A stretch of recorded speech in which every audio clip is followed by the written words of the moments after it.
Mentally हम अपने दिमाग को कैसे स्ट्रॉन्ग करें।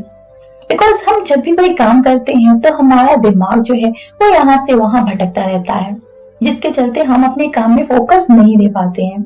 तो इसको हम कैसे सेटल करें और कोई भी काम को करें। तो आज की वीडियो में हम श्री कृष्ण के भगवत गीता से कुछ ऐसे पॉइंट को कलेक्ट किए हैं जिसका अगर हम रोज यूज करते हैं तो रियली में हमारा दिमाग और साथ में हमारा जो फोकस लेवल है वो बहुत ज्यादा बढ़ेगा। तो पहला जो भाग है जिसमें हम श्री कृष्ण के भगवत गीता के बारे में अच्छे से जानेंगे। देखिए, वैसे तो ये वीडियो हम मेंटली स्ट्रॉन्ग कैसे बने और अपने दिमाग को कैसे किसी काम में फोकस करें उस पे हमारा टॉपिक है, पर उससे पहले मैं आपको थोड़ा सा भगवत गीता के बारे में बताना चाहूँगी, क्योंकि ये जो किताब है ये हमारे जीवन के हर प्रॉब्लम का सॉल्यूशन इस किताब में हमें मिलता है। और ये किताब सिर्फ भारत में ही नहीं, पूरी दुनिया में लोग इसे पढ़ते हैं और उन्हें बहुत अच्छा रिजल्ट भी मिलता है। तो भगवत गीता, जिसे नॉर्मल में हम गीता के नाम से जानते हैं, यह एक प्राचीन ग्रंथ है जो कि महाभारत में भीष्म पर्व का एक बहुत ही बड़ा हिस्सा है। यह ग्रंथ जो है मेन संस्कृत में लिखी गई है और इसमें आपको टोटल 700 श्लोक मिलेंगे, यानी कि गीत मिलेंगे। जब महाभारत युद्ध चल रहा था तो उस समय कुरुक्षेत्र में श्री कृष्ण ने अर्जुन को ज्ञान दिया था। कुरुक्षेत्र में जो युद्ध चल रहा था जिसमें अर्जुन जो है अपने परिवार के लोगों के साथ ही युद्ध कर रहे थे, और एक समय ऐसा आता है जब वो बहुत ज़्यादा निराश हो जाते हैं और कमज़ोर पड़ जाते हैं। तब श्री कृष्ण उन्हें यह ज्ञान देते हैं कि क्या सही है और क्या गलत है। पर इस किताब में 3 तत्वों पर बहुत ज़्यादा फोकस किया गया है। पहला जो तत्व है कर्मयोग। कर्मयोग का मतलब है हम जो काम करते हैं वही एक तरह से हमारी पूजा है या फिर वही हमारे लिए ईश्वर है। यानी कि इस पॉइंट में कृष्ण जी ने यह सिखाया है कि हम जो भी कर्म कर रहे हैं उसे पूरा मन से करें। हमारा जो कर्तव्य है उसे हम पूरे विश्वास और पूरी निष्ठा से करें और हम परिणाम की चिंता ना करें कि उसका क्या रिजल्ट आएगा। हम बस अपने कामों को करें सही मन से, क्योंकि जब समय आएगा तो उसका रिजल्ट हमें खुद ही दिख जाएगा। अगला जो तत्व है जिस पे फोकस किया गया है वो है भक्ति योग। इसमें भगवान ने भक्ति के माध्यम से कैसे हमें मोक्ष की प्राप्ति हो सकती है उस चीज पे फोकस किया है। इसमें भगवान ने भक्ति के माध्यम से हमें कैसे मोक्ष मिल सकती है उस पे फोकस किया है। यानी कि सेकंड जो कॉन्सेप्ट है वो पूरा ही स्पिरिचुअल पे दिया गया है। तो तीसरा जो तत्व है जिस पे फोकस किया गया है वो है ज्ञान योग। ज्ञान योग का मतलब है कि एक तरह से खुद को जागृत करना, एक तरह से खुद को अवेयर करना। तो इसमें आत्मा, परमात्मा और जीवन की जो रियलिटी है उससे गहरी समझ को प्राप्त करने का एक तरह से केंद्र बताया गया है। और बहुत सारी स्पिरिचुअल जो चीज़ें हैं, जो ईश्वर से आपका कनेक्शन है, उस चीज़ को दिखाने की कोशिश की गई है। अब आते हैं हमारे मेन टॉपिक जो कि हमारे दिमाग को लेकर है। अब हम आगे आते हैं, यानी कि दूसरे पॉइंट पे हम आते हैं। तो इसमें हम जानेंगे how to control mind according to Bhagavad Gita.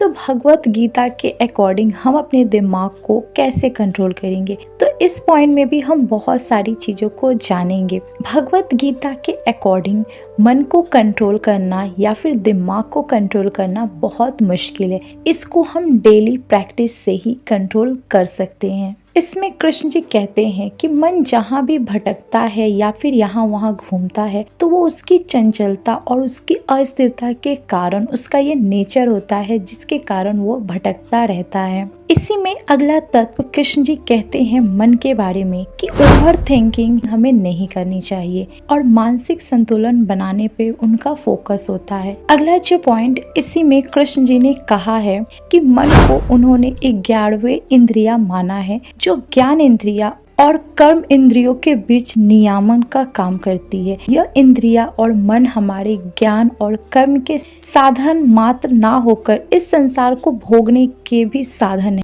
उन्होंने कहा है कि मन जो है संसार का सबसे अशांत चीज़ है, यानी कि दुनिया में आपको मन ही एक ऐसा मिलेगा जो कि हमेशा चंचल रहता है और अशांत रहता है। इसे ही शांत करना सबसे बड़ा और सबसे मुश्किल काम है। अब इसी में अगला पॉइंट हम ऐड करेंगे जो कि है भगवत गीता के अकॉर्डिंग बुद्धि योग क्या है। देखिए, बुद्धि योग कहने का मतलब कि हमारे अंदर कितनी नॉलेज है, तो इसमें ज्ञान योग को बुद्धि योग भी कहा जाता है, क्योंकि यहाँ पर बुद्धि का अर्थ है संख्या, जिसमें आत्मा तत्व का दर्शन हो और संख्या योग हो। इसमें कहा गया है कि आत्मा और शरीर जो है दोनों ही अलग अलग चीजें हैं, पर फिर भी जो अज्ञानी लोग होते हैं वो शरीर को ही आत्मा मान लेते हैं और उन्हें लगता है कि शरीर जो है अगर इसका नाश हो जाए तो फिर हमारी आत्मा का भी नाश हो जाएगा, पर ये सही नहीं है।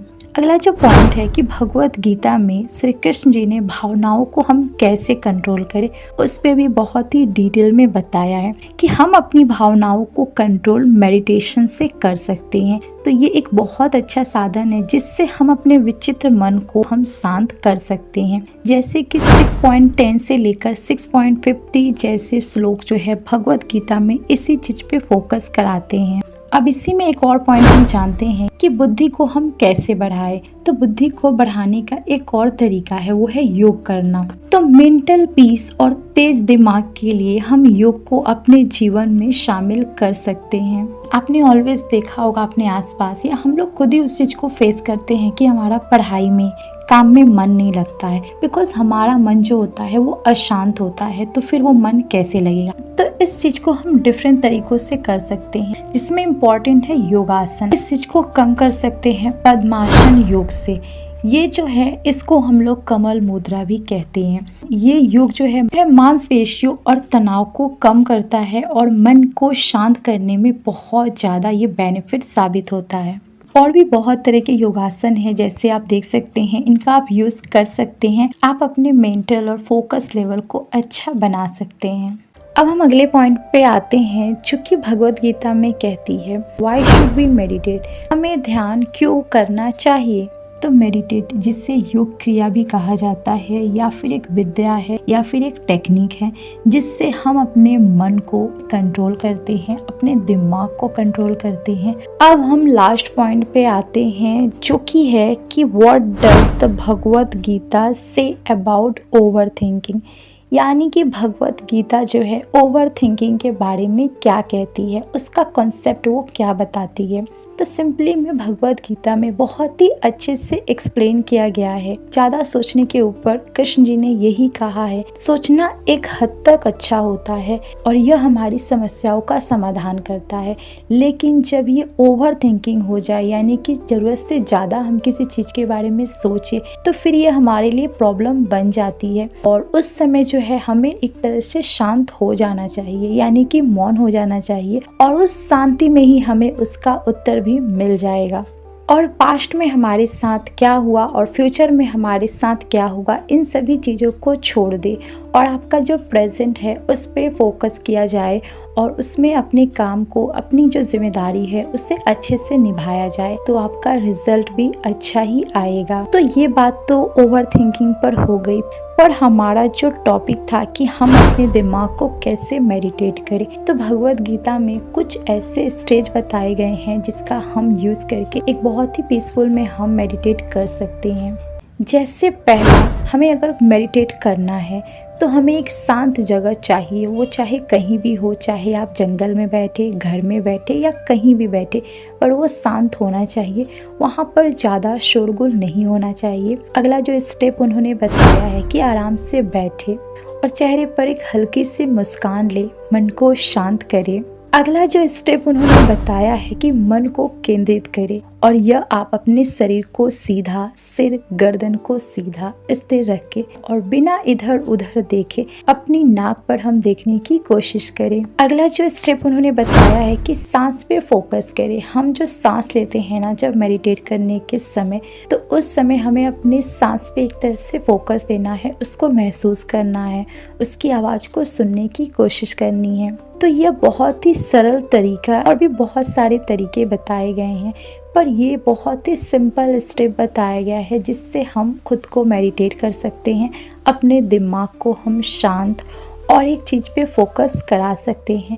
पर ये रोज़ हमें प्रैक्टिस करके हमें इसका बेनिफिट मिलेगा। तो भगवत गीता एक ऐसी किताब है जिससे हम बहुत सारी चीज़ें सीख सकते हैं और जीवन के हर फील्ड में हम सीख सकते हैं। तो ये किताब सच में हर इंसान को पढ़नी चाहिए। हम बहुत सारी चीज़ें एक्सप्लोर कर सकते हैं और उसको समझ सकते हैं। तो आई होप आपको ये वीडियो अच्छी लगी हो और आपने इससे ज़रूर सीखा है। और वीडियो देखने के लिए दिल से थैंक यू so much.